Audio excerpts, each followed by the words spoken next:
choisi Afrique Libre TV pour vous informer, l'émission qui vous apporte de bonnes informations. On dit tout. La France entame déjà le retrait de ses avions de chasse du Tchad. Des milliers de manifestants dans les rues de N'Djamena pour soutenir les autorités et approuvent le départ des troupes françaises. La Côte d'Ivoire doit-elle aller à l'école du Tchad dans ce sens? Et pour en parler sur ce plateau, les analystes spécialistes du Sahel sont là. Yannick Kwame, bonsoir, merci d'être toujours présent. Bonsoir Giraud, et tout le plaisir pour moi. Également Amen Segla qui est également présent pour donner les informations, surtout les bonnes, bien sûr. Amen Segla, bonsoir. Bonsoir Giraud. Ensemble avec vous, chers consultants spécialistes du Sahel, nous allons parler de ces trois sujets-là. La France qui entame déjà le retrait de ses avions de chasse du Tchad. Ça sent une pression sur la France. Et le Tchad évite quoi, Yannick?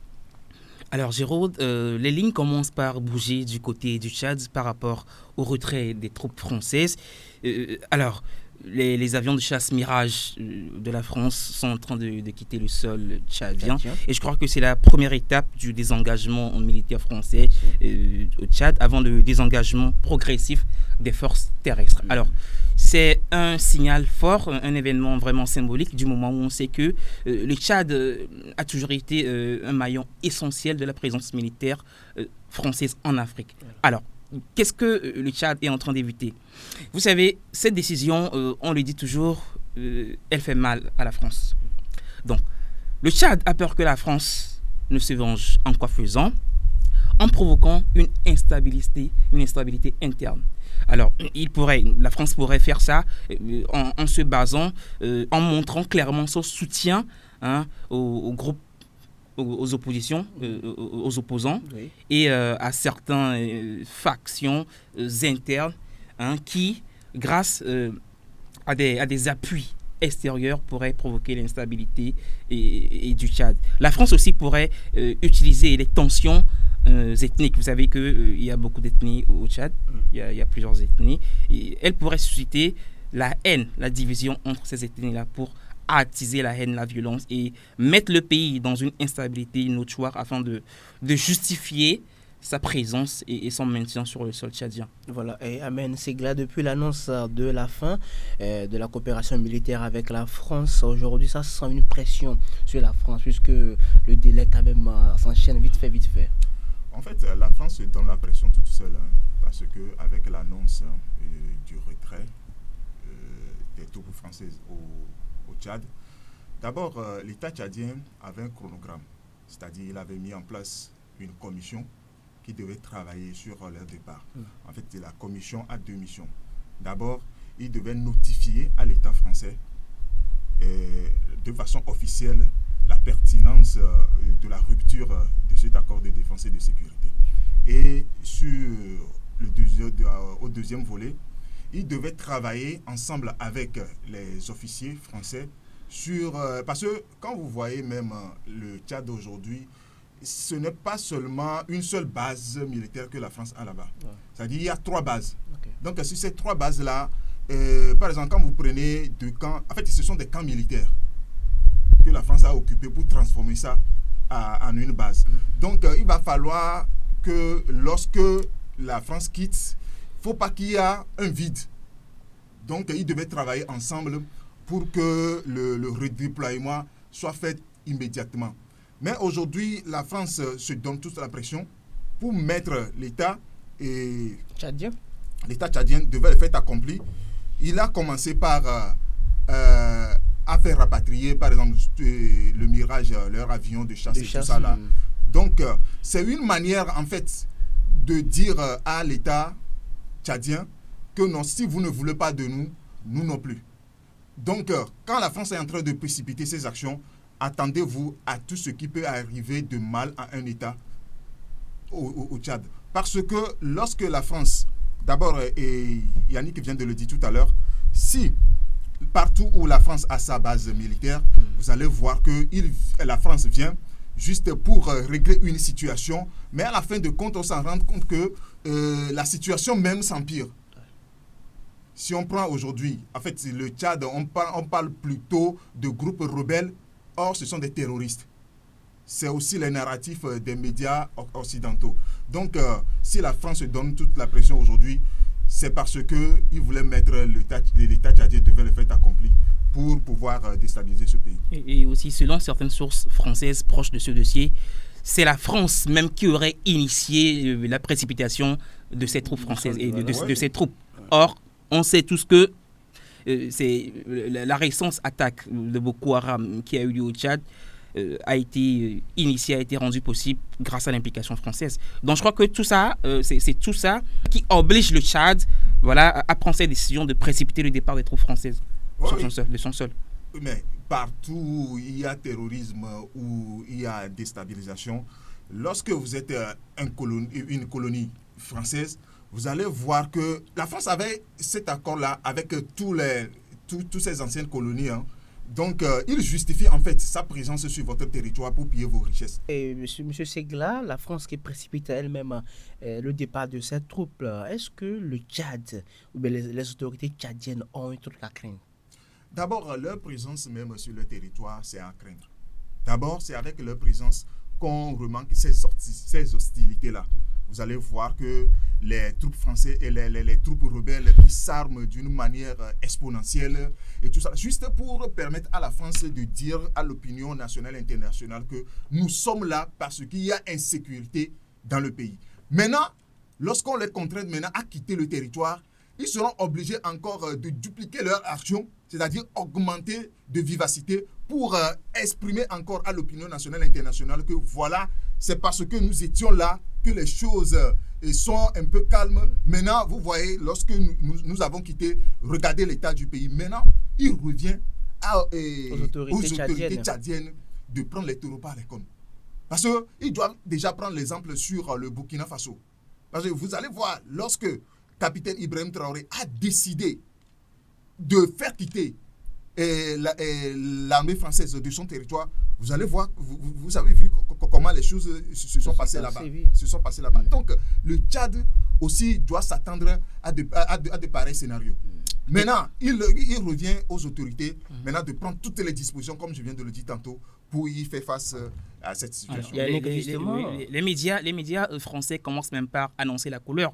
Dans leurs articles, dans leurs différents reportages, ils parlent de conséquences que les troupes françaises sont en train de quitter le Tchad. Quelles conséquences il y aurait pour le Tchad? Voilà, ça veut dire qu'ils sont en train de manigancer des choses derrière, de provoquer des vagues d'instabilité pour faire croire que, voilà, vous avez fait quitter les troupes françaises du Tchad.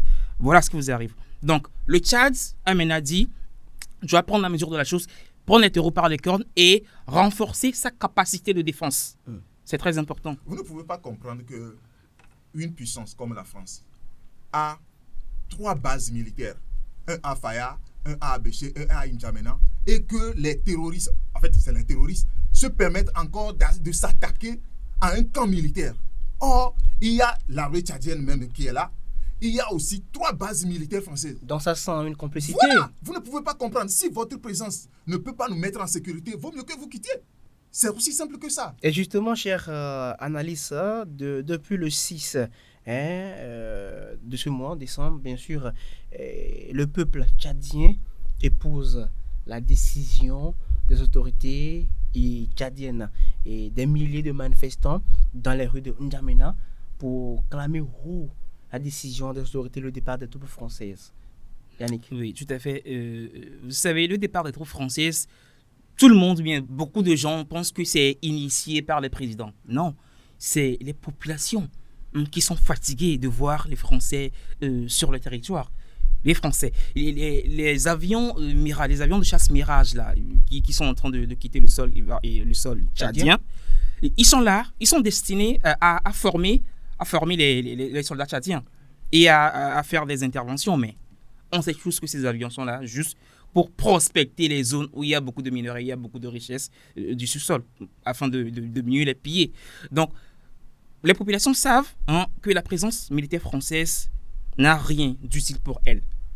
Donc, elles se mobilisent, elles veulent que ces militaires français là quittent leur territoire. Voilà, donc la grogne qu'il y a derrière, ça se justifie. Tu viens de parler de milliers de manifestants. Mais ce n'est pas ce que les médias français disent. Ils parlent plutôt de quelques centaines. Non, tu vois, c'est leur technique de désinformation pour endormir l'opinion publique internationale. Voilà. Et M. Ahmed Segla, des milliers de populations tchadiennes sont unies derrière les autorités. Oui, mais ça c'est prévisible, parce que partout où la France a sa base militaire aujourd'hui, si les autorités de ces pays décident de faire quitter ces militaires de leur territoire, vous allez voir l'influence de la population par rapport à la manifestation qui serait organisée pour soutenir le gouvernement. Donc, ce qui s'est passé au Tchad la semaine passée, c'est déjà prévisible parce que le même scénario s'est reproduit au Niger lorsque le président Abdourahmane Tiani a décidé de faire quitter les troupes françaises du Niger. Mais on a assisté au même scénario. Donc, c'est la population africaine même qui déteste la politique française. Il va falloir qu'on fasse la nuance entre les choses. Nous ne détestons, en fait, la population africaine ne déteste pas la France en tant que population ou bien en tant que peuple. Mais on déteste la politique française en Afrique. Il va falloir que ça soit clair. Donc, si la population tchadienne a vu la pertinence de la décision qu'a prise leurs responsables ou bien les autorités tchadiennes, mais ils sont obligés de sortir et manifester leur joie. Certes, quand vous vous attaquez à une puissance comme la France, attendez voir des représailles.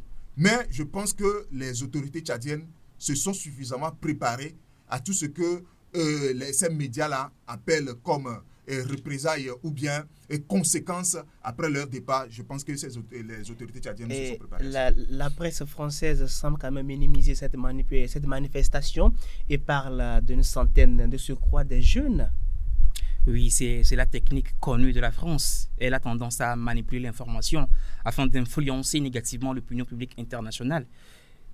Les Tchadiens ont soif de souveraineté. C'est clair, c'est connu. Les populations ont marre de cette décennie d'exploitation, de domination française. Donc c'est normal qu'elles expriment leur joie. Et voilà. En fait, quand vous prenez les médias qui disent ce genre de choses. France 24. Voilà, c'est de bonne guerre. Parce TV5 Monde. Il ne peut jamais dire que la population dans son ensemble a soutenu la décision des autorités. Juste parce que s'il le dit comme ça, c'est comme si c'est le peuple même qui est contre la présence des troupes françaises sur leur territoire.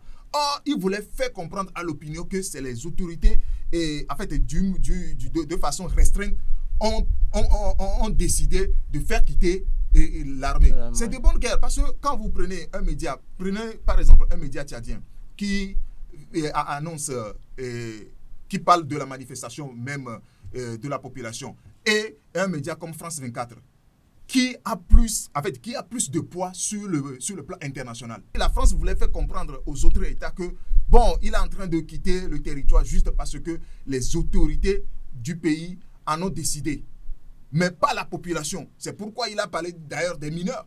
Voilà. Quand il parle des mineurs, ça veut dire que bon, c'est pas la population dans son entièreté qui a accepté la décision. Exactement. La chaîne française, mais la presse française parle quand même des mineurs dès l'entame comme ça. Est-ce qu'on peut s'attendre à une campagne de désinformation? C'est méchant. C'est tout ce que je viens de dire. À l'entame de mes propos, je viens de parler de ça. La France, elle est en train de tout faire pour provoquer l'instabilité au Tchad, afin de justifier son maintien des troupes. Vous savez, il y a une campagne de désinformation. Oui, j'en viens. Vous savez, quand vous entendez de mineurs qui sont dans la rue pour manifester, ça vous choque, n'est-ce pas? C'est méchant de sa part. Voilà. Attends, quand vous voyez, les gens pensaient que les gens créent les médias juste pour donner des informations équilibrées aux gens. Chaque média qui est créé a un objectif. Et les médias dont vous parlez, France 24, Le Monde, TV5, et tout ça là, Libération, ces médias-là sont créés pour soutenir la politique française à l'extérieur. Donc, c'est la vision de l'État français que propagent ces médias-là. Si l'État français veut faire croire à l'opinion que ceux qui sont sortis pour manifester le 6 au Tchad ou bien dans la capitale N'Djamena, le 6 décembre dernier, ce sont des mineurs, mais c'est ce que veut la France, c'est ce que la France veut faire véhiculer à l'opinion. C'est ça. C'est-à-dire, eux, ils épousent seulement la politique de l'État français. C'est aussi simple que ça. Maintenant, il revient à nous, médias africains, de donner les vraies informations à l'opinion, surtout à l'opinion africaine. Et parlons de la présence des militaires français en Afrique. La Côte d'Ivoire également en a fait cas récemment. Et la question est de savoir, est-ce que la Côte d'Ivoire doit-elle aller à l'école du Tchad dans ce sens, hein, en matière de délai pour le retrait des troupes françaises? Oui, mais il va falloir qu'on soit précis. C'est parce que déjà, avec la sortie du ministre des Affaires étrangères dénonçant l'accord de défense et de sécurité, dans un premier temps, il n'a pas donné de délai. Mais après, c'est-à-dire, il a fait l'annonce le 28 novembre. Le président même a pris la parole. Et puis, il est rentré en profondeur des choses pour justifier d'une manière ou d'une autre les motifs de la dénonciation de cet accord-là. Il a quand même demandé à la France de respecter le délai. Oui, il a demandé, mais il a demandé en fait à la commission mise en place de travailler là-dessus. Mais la France, comme je viens de le dire tantôt, comme il voulait mettre l'État tchadien devant le fait accompli, il a déjà précipité son départ. Mais ça arrange que le Tchad. Oui, ça arrange que le Tchad. Mais la question, qu'est-ce que la France est en train de préparer derrière en précipitant son départ? Voilà. Parce que on a parlé de la Côte d'Ivoire. La Côte d'Ivoire, eux-mêmes, ils parlaient d'un processus qui a cours jusqu'à mois de juillet. Mais pourquoi au Tchad, en fait, la France a précipité les choses pour quitter? C'est parce que, comme tu viens de poser la question maintenant, il y a une élection. En Côte d'Ivoire. En Côte d'Ivoire. Donc, il ne sert à rien en ce moment de précipiter son départ. Sinon, si à un moment donné, l'État ivoirien s'est rendu compte que, bon, tout ce que vous avez fait jusqu'à présent, c'est suffisant pour nous, et que vous pouvez quitter, et que vous-même, en tant qu'État français, vous savez que vous ne servez plus à grand-chose sur l'État ivoirien, pourquoi encore rester? S'il ne voulait pas rester, c'est parce qu'il voulait encore rester là-bas. Du moment où c'est sous le mandat du président Alassane Dramane Ouattara que cette décision de faire partir l'armée française est intervenue. Donc, on va essayer de voir si leur plan de trouver quelqu'un pour remplacer le président Alassane Dramane Ouattara peut arriver. Donc, ce n'est pas dans leur intérêt, en fait, de précipiter les choses en Côte d'Ivoire comme il le fait aujourd'hui. Yannick Kwame, la politique française est vomie partout aujourd'hui en Afrique et le cas de la Côte d'Ivoire. La Côte d'Ivoire doit quand même attendre jusqu'en 2025, juillet-août, ou d'emboîter les pas de Tchad. Oui, quand on sait que la Côte d'Ivoire est en train de subir une vague de tentatives de déstabilisation avec des manœuvres sournoises des individus comme Saïd Penda ou encore des déclarations incendiaires des politiciens, des caciques de la France-Afrique comme Robert Bourgi, je crois que M. Alassane Dramane Ouattara doit prendre la mesure de la chose et prendre des décisions fermes. Tu as demandé si la Côte d'Ivoire doit attendre jusqu'à l'échéance fixée 2025 pour faire déguerpir les soldats, les militaires français. Je crois qu'il n'a pas intérêt à le faire, d'autant plus que le Tchad, par exemple, le Tchad qui vient de précipiter le départ des troupes françaises doit envoyer un signal fort pour la Côte d'Ivoire. Et on sait aussi que la France, on sait qu'elle est force dans l'élaboration des stratégies machiavéliques pour déstabiliser les pays africains qu'il veut toujours garder sous son influence. Donc, la Côte d'Ivoire doit agir, d'autant plus que les élections approchent. Amen vient de le dire. Les élections, la période des élections, c'est une période qui est vraiment fragile, une période qui peut vraiment dégénérer, où les tensions politiques vraiment se rencontrent avec les rivalités qui vont avec. Donc, les militaires français, s'ils sont là, on sait tout ce qu'ils font, on sait tout ce qu'ils sont capables de faire. Donc, la Côte d'Ivoire a intérêt à précipiter le départ des troupes français, comme le Tchad est en train de le faire. Exactement, parlons du signal fort. Et le peuple tchadien a également lancé un signal fort. Le peuple tchadien a lancé un signal fort et la Côte d'Ivoire aussi doit s'inspirer de ça. Le peuple ivoirien doit se lever, dénoncer les accords, les accords militaires français. C'est déjà fait. Mais il faut que les choses concrètes, des décisions concrètes soient prises pour que ce départ-là soit rapide et effectif. Voilà, et Amen Segla, et nous tendons vers la fin pour généraliser ces propos et des appels à lancer. On ne sait jamais, nous sommes dans des moments de fin d'année, des élections qui s'approchent, des appels vigilance quand même. Alors, si j'ai quelque chose à dire, mon appel ira directement aux autorités ivoiriennes par rapport à la présence des troupes françaises sur leur territoire. Comme vient de le dire Yannick tout à l'heure, et il va falloir que les autorités ivoiriennes va vite en besogne par rapport à leur départ. Parce qu'on vient de le dire et on ne cessera jamais de le dire. Parce que lorsque vous... C'est comme s'il y a un voleur dans ta maison et puis tu lui donnes un délai de sortie. En fait, ce n'est pas quelque chose de négociable. Certes, c'est sur un accord que les troupes françaises sont arrivées sur le territoire. Maintenant, lorsque leur présence ne sert plus à rien, mais quittez. Mais quittez. Donc, 6 mois, c'est trop. Je ne sais pas ce qu'ils vont faire, en fait, ce que l'armée française va faire jusqu'à 6 mois. Je ne sais pas pour quelle mission ils vont rester jusqu'à 6 mois. Donc, il n'a qu'à dégager, même 2 semaines suffisent pour les faire quitter du territoire. Donc, il revient maintenant, comme tu viens de le dire tout à l'heure, il revient maintenant à la population ivoirienne. Comme nous sommes dans une période électorale, c'est aujourd'hui, en fait, c'est le moment pour le peuple d'interagir avec les politiques pour leur poser la question sur ce sujet-là. Même de faire pression sur les politiques par rapport au départ des troupes françaises sur leur territoire. Parce que ça va de leur intérêt. Également par rapport à la population tchadienne, les autorités tchadiennes. Les autorités tchadiennes, un mot quand même pour... Oui, bon, pour les autorités tchadiennes, bon, je vais leur dire, ils n'ont qu'à... en fait, la population tchadienne doit prendre l'exemple sur la population burkinabé. Parce que lorsque vous montrez à la France que vous êtes contre ce qu'il est en train de mener comme politique extérieure dans votre pays, préparez-vous à tout ce qui peut arriver mal à un pays, comme la déstabilisation, les terroristes, toutes sortes de choses.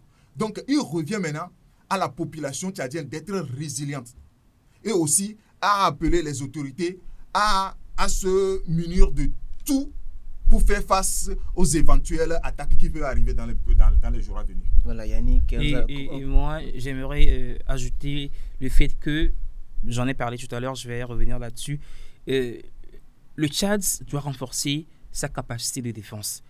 Tout le monde sait, bon, c'est plus un secret pour personne, que les militaires tchadiens sont des militaires vaillants. C'est déjà un acquis. Le Tchad doit investir dans l'acquisition de matériel de guerre sophistiqué. D'où la diversification de ces partenariats-là. La France n'a jamais servi les intérêts des Africains. Que le Tchad se tourne vers la Russie, vers d'autres pays qui sont aptes à jouer le jeu, d'une coopération équilibrée. Donc, à part le Tchad, à part la Russie et les autres pays comme la Chine et autres, la coopération intra-africaine est également importante. Là, je veux parler des pays de l'AES. Pourquoi ne pas faire un bloc avec les pays de l'AES pour renforcer sa capacité de défense de son territoire? Donc, l'État tchadien doit prendre tout cela en compte et redéfinir sa stratégie. Voilà. Ah oui, d'abord, comme tu viens de le dire tout à l'heure concernant le AES, le Tchad fait partie des G5 Sahel. Donc, par le passé... L'ancien G5. Voilà, c'est l'ancien G5 Sahel. Donc, ils ont travaillé ensemble. Donc, maintenant... Et lorsqu'ils voulaient se départir de l'influence française, je pense qu'ils peuvent mieux mener cette guerre. Ces pays-là, qu'on prend les 4 pays aujourd'hui, Tchad, Mali, Burkina Faso et Niger, les 4 peuvent mieux travailler pour faire face au terrorisme. Voilà, merci cher spécialiste du Sahel, Yannick Kwame Segla. Amen. Merci d'être toujours disponible pour apporter de bonnes informations à la communauté nationale. Merci également à vous de nous avoir suivis depuis votre position. On se donne rendez-vous pour nos prochaines éditions. D'ici là, portez-vous bien.